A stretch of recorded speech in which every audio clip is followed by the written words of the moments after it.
আসসালামু আলাইকুম। আমরা গত ক্লাসে উমর ফারুক কবিতার উপরের অংশকে আমরা শেষ করেছি। এখন আমরা নিচের অংশটুকু পড়ব।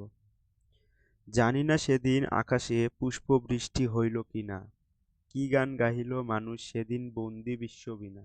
অর্থাৎ যেদিন হযরত উমর রাদিয়াল্লাহু তাআলা আনহু তার চাকরকে উটের পিঠে চড়াইয়ে নিজে উটের রশি ধরে টেনেছিলেন, তখন এটা ভাবতেছে আসলে আকাশের জন্য কি ফুলের বৃষ্টি পড়ছে, হয়তোবা মানুষ কি কোনো এই বিষয়ে কোনো বিশ্ববীণা গান গাইছে।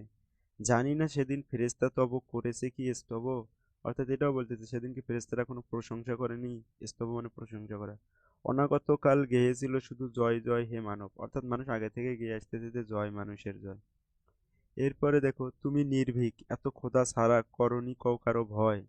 মানে হযরত ওমর রাদিয়াল্লাহু তাআলা বলতে তুমি নির্ভীক, অর্থাৎ তুমি ভয় পাও না, তবে একমাত্র খোদাকেই ভয় করো। সত্যব্রত তোমায় তাই তো সবে উদ্যত করে, অর্থাৎ যত প্রকার সত্য কাজ আছে সবকিছুতে তিনি উদ্যত, মানে বদ্ধপরিকর। মানুষ হইয়া মানুষেরে পূজা মানুষেরই অপমান, তাই মহাবীর খালেদেরে তুমি পাঠাইলে ফরমান সিপাহ সালারে। অর্থাৎ আমরা ইসলামের ইতিহাসে যদি দেখতে যাই, খালেদ বিন ওয়ালিদ নামে একজন মুসলিমদের নেতা হিসেবে ছিল আর কি যুদ্ধের ক্ষেত্রে। তো উনি যখন হচ্ছে একটা সিপাহ সালার মানে উচ্চপদস্থ বা সর্বাধীনের পদ পেলেন, তখন কি করেছে, তিনি মানুষে মানুষের পূজা চায়, অর্থাৎ মানুষে মানুষের ভক্তি চায়। তো এই কারণে তিনি কি করেছে, এই উমর রাদিয়াল্লাহু তাআলা আনহু তাকে বলছে যে তুমি পাঠাইলে ফরমান, অর্থাৎ তাকে ক্ষমতা থেকে চ্যুত করছিল।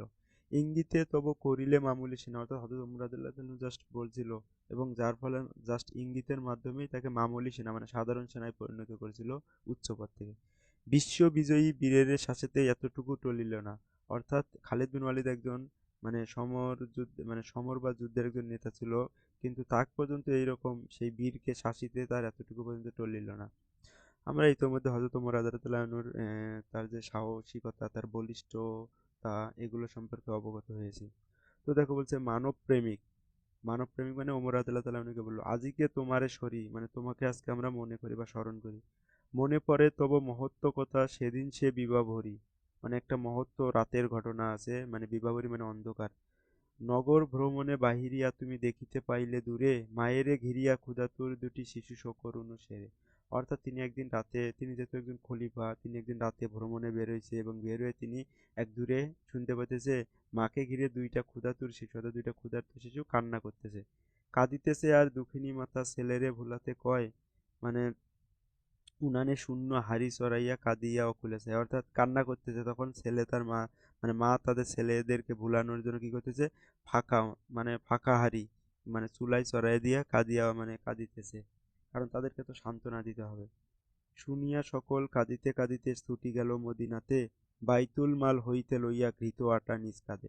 অর্থাৎ এ সকল একটা এই করুণ দৃশ্য দেখে হযরত ওমর রাদিয়াল্লাহু তাআলা আনহু মদিনায় ছুটে গেল এবং সেখান থেকে বাইতুল মাল হতে কি করতো, মানে ঘৃত বা ঘি, তারপর আটা, এগুলো নিজ হাতে করে নিয়ে আসতেছে। বলিলে এসব চাপাইয়া দাও আমার পিঠের পরে, আমি লয়ে যাব বহিয়া এসব দুঃখিনী মায়ের ঘরে। অর্থাৎ বলল যে কোনো মানে ওখানে ওই জায়গার যে মানুষ বা প্রহরীরা ছিল তাদেরকে বলতে, এগুলো আমার পিঠে চাপায় দাও, আমি সে দুঃখিনী মায়ের ঘরে নিয়ে যাব। কত লোক আসি আপনি চাহিল বহিতে তোমার বোঝা, বলিলে বন্ধু আমার এবার আমি বহিব সোজা। অর্থাৎ অনেকজন দেখছে যে খলিফা কেন এটা বহিয়া নিয়ে যাবে, তারা নিজে নিতে চাইছিল ভার, কিন্তু হযরত ওমর রাদিয়াল্লাহু তাআলা বলতেছে আমি এটা নিজেই বয়ে নিয়ে যাব। রোজ কিয়ামতে কে বলিবে বলো আমার পাপের ভার, মম অপরাধে ক্ষুধায় শিশুরা কাঁদিয়াছে, আজই তার প্রায়শ্চিত্ত করিব আপনি চলিলে নিশীথ রাতে, পৃষ্ঠে বহিয়া খাদ্যের বোঝা দুঃখিনী রাঙ্গিনাতে। অর্থাৎ রোজ কিয়ামতে তাহলে আল্লাহর কাছে কি হিসাব দিব, কারণ তিনি তো একজন শাসক বা রাজ্যের প্রতিনিধিত্ব, তাকে তো দেখতে হবে যে আসলে কোথায় কার কোন ধরনের সমস্যা। তো এই জন্য বলছে যে যেহেতু শিশুরা কাঁদতেছে, আমি আর আমার প্রায়শ্চিত্ত নিজে করব। সুতরাং সে নিজেই তার পিঠে খাদ্যের বোঝা বহন করে নিয়ে গেল। এত যে কোমল প্রাণ, অর্থাৎ তার যে প্রাণ এত কোমল ছিল, নরম স্বভাবের, তার মাঝে কঠোরতা ছিল। করুণার বশে তবু গো ন্যায় করেনি কো অপমান, অর্থাৎ করুণার জন্য কখনো তিনি ন্যায়কে অপমান করেনি। মদ্যপানের অপরাধে প্রিয় পুত্রের নিজ করে, মেরেছে দোররা মরেছে পুত্র তোমার চোখের পরে। অর্থাৎ এখানে মদ পান করার কারণে তার যে প্রিয় পুত্র আবু শাওমা ছিল তাকে পর্যন্ত তিনি মেরে ফেলেছিলেন। মেরেছে দোররা মানে চাবুক মেরেছে, মরেছে পুত্র তোমার সম্মুখ পরে, অর্থাৎ ৮০টা বেতের আঘাতে সে কিন্তু মারা গিয়েছিল। ক্ষমা চাহিছে পুত্র বলেছে পাষাণে বক্ষবাদী, অর্থাৎ তার ছেলে ক্ষমা চাইছিল এবং পাষাণ করে তবু তার বাবা বলতেছে অপরাধ করে তোরই মতো স্বরে কাঁদিয়াছে অপরাধী, অর্থাৎ এরকম তোমার মতো অনেক অপরাধী আছে যারা অপরাধ করে কান্না করে, সুতরাং কোনো নিস্তার নেই। আবু শাওমার গড়ে, অর্থাৎ আবু শাওমা ছিল তার পুত্র, তো কাজী নজরুল বলতেছে আবু শাওমার গড়ে কাঁদিতে যাইয়া ফিরিয়া আসি গো তোমারে সালাম করে, অর্থাৎ আবু শাওমার গড়ে যেন তিনি কাঁদিয়ে গিয়ে হযরত ওমর রাদিয়াল্লাহু তাআলাকে সালাম করে আসে। এখন দেখা যায় খাস দরবার ভরিয়া গিয়েছে হাজার দেশের লোকে। হযরত ওমর রাদিয়াল্লাহু তাআলার যে এত পরিমাণ মানে ন্যায়, কঠোরতা, কোমলতা, তারপর তার যে বলিষ্ঠতা সবকিছু দেখে মানে অন্যান্য জায়গার মানুষরা তাকে দেখতে আসতেছে। কোথায় খলিফা কেবলই প্রশ্ন ভাসে উৎসুক চোখে। সবাই এসে হযরত ওমর রাদিয়াল্লাহু তাআলাকে খোঁজ করতেছেন যে একটি মাত্র প্রাণ কাছিয়া শুকায়নি তাহা বলে রৌদ্রে ধরিয়া বসিয়া আছে গো খলিফা আঙ্গিনা তলে। অর্থাৎ তিনি বলে পিরান মানে হচ্ছে জামা বা পোশাক, অর্থাৎ হযরত ওমর রাদিয়াল্লাহু তাআলা এত বড় শাসক হওয়া সত্ত্বেও তার একটি মাত্র পোশাক ছিল যেটা শুকায়নি, মানে ধুয়ে দিয়েছিল এবং যেটা শুকায়নি বলে সে রোদে ধরে আছে যেন শুকায়।